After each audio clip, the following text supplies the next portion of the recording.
Hello बच्चों, कैसे हो आप। आई होप आप सभी ठीक होंगे। आज मैं लेके आई हूँ आपके लिए क्लास 10th का chapter number 7, how do organisms reproduce. और कोई भी ऑर्गेनिज्म जो लिविंग ऑर्गेनिजम्स हैं वो अपने जैसे जीव जंतुओं को कैसे पैदा कर सकते हैं। How do organism reproduce.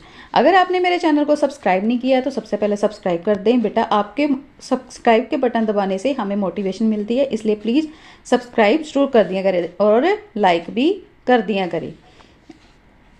अगर आपको वीडियो अच्छी लगती है तो प्लीज़ लाइक। आइए चलिए स्टार्ट करते हैं। Before we discuss the mechanism by which organisms reproduce. Mechanism जिसमें ऑर्गेनिजम्स कैसे रिप्रोड्यूस करते हैं उसको डिस्कस करने से पहले एक बेसिक सा क्वेश्चन है, why do organisms reproduce. Organism जो होते हैं वो रिप्रोड्यूस करते क्यों हैं। After all reproduction is not necessary to maintain the life of an individual. Reproduction एक जरूरी प्रोसेस नहीं है इंडिविजुअल कोई भी ऑर्गेनिज्म है उसके लिए। Unlike the essential life process, जैसे रिप्रोडक्शन कोई जरूरी नहीं है, जैसे खाना खाना हमारे लिए बहुत ज़्यादा जरूरी है ना। खाना खाएंगे तभी हमारी बॉडी अच्छी रहेगी, न्यूट्रिशन मिलेगा। रेस्पिरेशन करनी जरूरी है, ब्रीथिंग करेंगे है ना, रेस्पिरेट करेंगे तभी हम जिंदा रह सकते हैं। एक्सक्रीशन जरूरी है। ये सारे प्रोसेस क्या है हमारी बॉडी के लिए जरूरी है, लेकिन जो रिप्रोडक्शन है ये कोई जरूरी चीज़ नहीं है हमारी बॉडी के लिए। On the other hand if an individual organism going to create more individual, एक तरफ अगर कोई भी इंडिविजुअल ऑर्गेनिज्म अपने जैसे और इंडिविजुअल्स को बर्थ देता है, lot of its energy will be spent in the process. इस प्रोसेस में बहुत सी एनर्जी लगती है। So why should an individual organism waste energy on a process, it does not need to stay alive. तो जो इंडिविजुअल है organisms को रिप्रोड्यूस करते क्यों है, लॉट ऑफ टाइम लगता है, लॉट ऑफ एनर्जी लगती है, तो रिप्रोडक्शन होती क्यों है, क्यों जरूरी है उसको, जबकि हम रिप्रोडक्शन के बिना जिंदा भी रह सकते हैं। कोई भी लिविंग ऑर्गेनिज्म है अगर रिप्रोड्यूस नहीं करेगा तो वो जिंदा रह सकता है। जैसे हम खाने के बिना जिंदा नहीं रह सकते, पानी के बिना जिंदा नहीं रह सकते, हमारी बॉडी में न्यूट्रिशन मिलता है हमें खाने से। एक्सक्रीशन का प्रोसेस हमारी बॉडी के लिए बहुत ज़्यादा ज़रूरी है, रेस्पिरेशन बहुत ज़्यादा ज़रूरी है, लेकिन रिप्रोडक्शन ज़रूरी नहीं है। लेकिन तब भी ये क्यों होता है। It would be the interesting to discuss the possible answer in the classroom. Classroom में ये बात डिस्कस करनी चाहिए। उन्होंने कहा whatever the answer to this question, जब डिस्कस करो तो क्या इसका क्वेश्चन निकलेगा।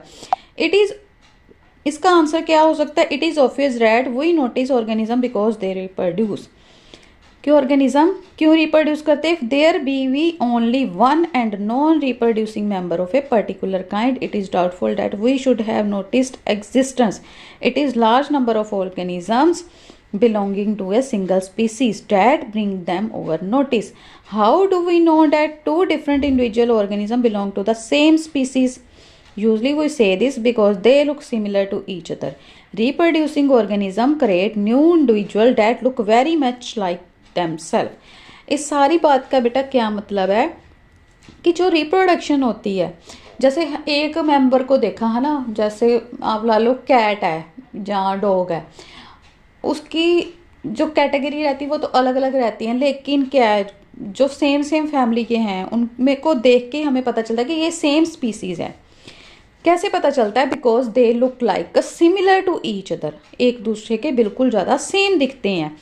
क्यों वो सेम होते हैं, because reproducing organism creates a new individual. कि रिप्रोडक्शन के प्रोसेस में जो ऑर्गेनिजम्स होते हैं वो न्यू इंडिविजुअल को पैदा करते हैं जो बिल्कुल उनके जैसे होते हैं। बिल्कुल उनके जैसे हम ये नहीं कह सकते कि same to same ditto carbon copy रहते हैं। कार्बन कॉपी जैसे उनके भी सेम स्पीसीज से बिलोंग करेंगे, रंग रूप अलग होगा लेकिन फीचर्स जो हैं सेम रहेंगे।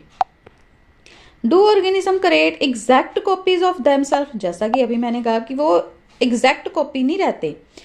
ऑर्गेनिजम्स जो रहते हैं क्या अपने जैसी एग्जैक्ट कॉपी को क्रिएट कर सकते हैं, लेकिन सम स्पीसीज, ठीक है। Organisms look similar because their body designs are similar. Organism एक जैसे दिखते जरूर हैं, क्यों, क्योंकि उनकी बॉडी डिजाइन सिमिलर है। जैसे सभी के दो कान, दो आंखें, दो हाथ, दो पैर, ये सभी इंडिविजुअल्स के, ह्यूमन बींग्स के ऐसे ही होते हैं। ये तो नहीं है बस रंग का फर्क रहता है, फीचर्स का फर्क रहता है, आइज के कलर का फर्क रहता है, लेकिन आइज तो दो ही रहती है ना, ठीक है। If body design are to be similar, अगर बॉडी डिजाइन सिमिलर है, blue print of for these design should be similar. तो ब्लू प्रिंट उस डिज़ाइन का भी सिमिलर होगा। जैसे कि reproduction at its most basic level will involve making copies of blue print of the body design. In class 9th, we learned that the chromosome in the nucleus of the cell contain the information for the inheritance of feature from parent to next generation in the form of DNA. DNA का मतलब क्या है? Deoxyribonucleic acid, जो क्या करता है?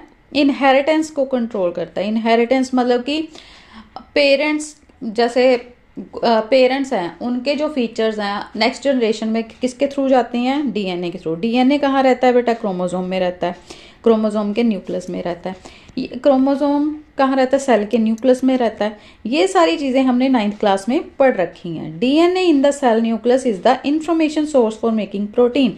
DNA का काम क्या है बेटा? सेल के अंदर जो न्यूक्लियस रहता है उसके लिए ये इंफॉर्मेशन सोर्स है, प्रोटीन बनाता है। It is information is change different protein will be made. इसकी जिस तरह से इंफॉर्मेशन चेंज होएगी ये उसी तरह से प्रोटीन बनाता है। Different protein will eventually lead to alternate body design. अलग अलग तरह के प्रोटीन बॉडी डिज़ाइन में हेल्प करते हैं। Therefore a basic event in reproduction is the creation of the DNA copy. Cells use chemical reaction to build copies of their DNA. This create two copies of the DNA in a reproducing cell. Reproducing cells, ये बेटा हमने cell का chapter जब 9th में पढ़ा था उसमें sales की स्ट्रक्चर भी हमने डिस्कस करी थी कि सेल कौन कौन से होते हैं और कौन से सेल क्या काम करते हैं। ये रिप्रोड्यूसिंग सेल्स जो होते हैं उनमें जो डीएनए रहता है ये क्या है? टू कॉपीज क्रिएट करता है and they will need to separate from each other, और एक दूसरे से अलग कर देता है। Keeping one copy of the DNA in the original cell and simply pushing the other one out would not work. एक तो सेल और जो ओरिजिनल वाला रहता है उसको तो सेल के अंदर ही रखता है और दूसरे को बाहर निकाल देता है।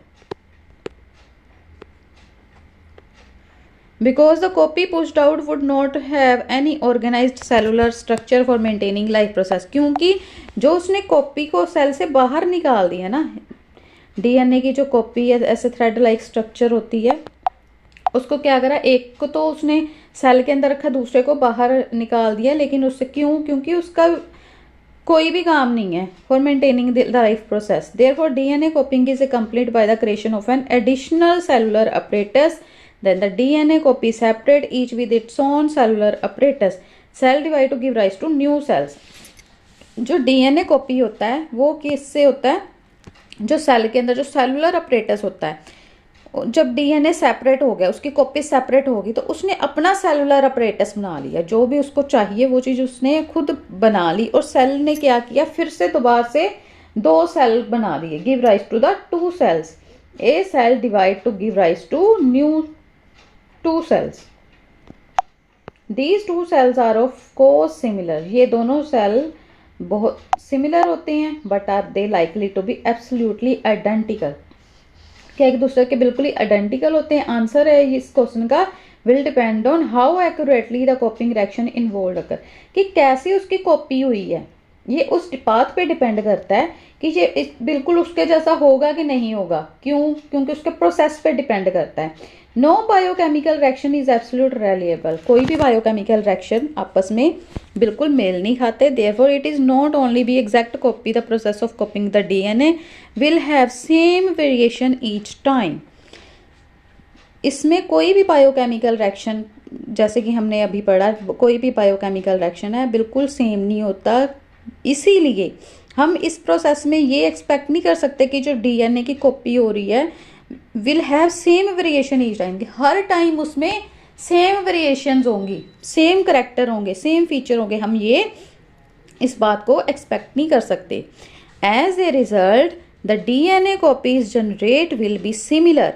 जो डीएनए की कॉपीज जनरेट हुई हैं वो सिमिलर है, but may not be identical to the original. But वो ओरिजिनल के जैसी पूरी डिट्टो कॉपी नहीं, कार्बन कॉपी नहीं है, बिल्कुल उसके जैसी नहीं दिखती। सिमिलर है मतलब एक जैसे हैं बट आइडेंटिकल नहीं है, कार्बन कॉपी नहीं है। Some of these variation might be so drastic that the new DNA copy can not work with the cellular apparatus it inherit. कुछ उसमें वेरिएशंस आई हैं, जो न्यू डीएनए बना है पहले के जैसे काम नहीं कर रहा, जिस हिसाब से उसका सेलुलर अपरेटस है, जो भी इनहेरिट करा उसने अपने जो भी करैक्टर इनहेरिट करे हैं वो उस हिसाब से दिखेगा। Such a new born cell with simply die, newborn cell will simply die. On the other hand, there would still be many other variations in the DNA copy that would not lead to such a drastic outcome.